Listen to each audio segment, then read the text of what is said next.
Интересная игра для зрителей, обилие голов с обоюдно острыми атаками. Наверное, мы были немного лучше, у нас было больше моментов, но уж очень легко мы сегодня пропускали голы.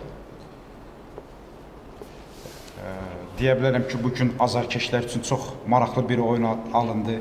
Hər iki tərəfdə çoxlu qarşılıqlı qollar vuruldu. Rəqibə nisbətən biraz daha yaxşı çıxış edən tərəf biz idik. Amma çox əfsuslar olsun ki, qapımızda çox asan qollar gördük.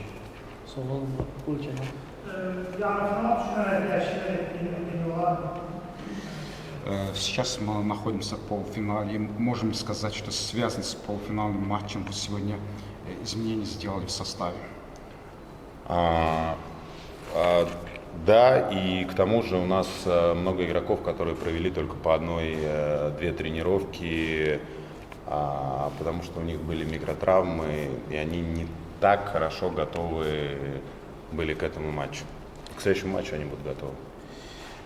Bəli, bizim bir-iki bəzi oyunçularımız vardı ki, mikro zədələri var idi və onlar sadəcə bir-iki məşq eləmişdilər və düşünürəm ki, qarşımızdan gələn oyuna onlar da hazır olacaqlar.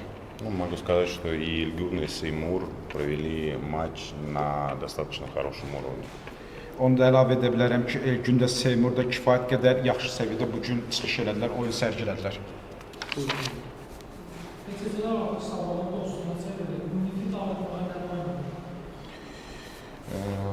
Сейчас можем сказать, что вот эти ничьи уже стали другом Сабаха.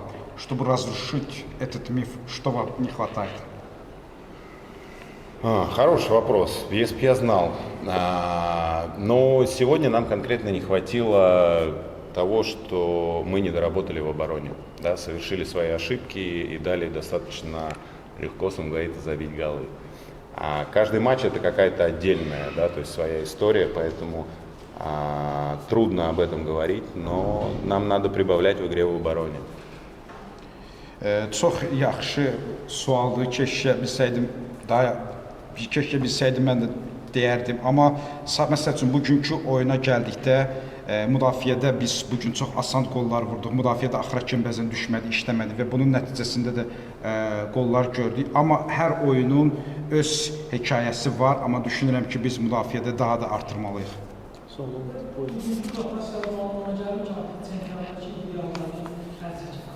Сегодняшняя ротация, можем сказать, что вы сделали сегодня ротацию и у вас уже не остались амбиции в чемпионате. Нет, это не так. Мы в каждом матче следующем в чемпионате будем биться за победу и бороться за 4-е и 3-е место. Пока остаются теоретические шансы, мы будем бороться за каждое очко. Yox, bu belə deyil. Biz hər oyunumuzda mübarizə aparacağıq ki, 3-cü, 4-cü yerlər uğrunda hər oyunumuzda mübarizə aparacağıq. Teoretik olaraq şansımız var və çalışacağıq ki, hər oyunda da xallar əldə edək. Mübarizə aparaq, xallar əldə edək. Başqa sualı olan yoxdursa, təşəkkür edirəm. Если нет других вопросов, спасибо большое.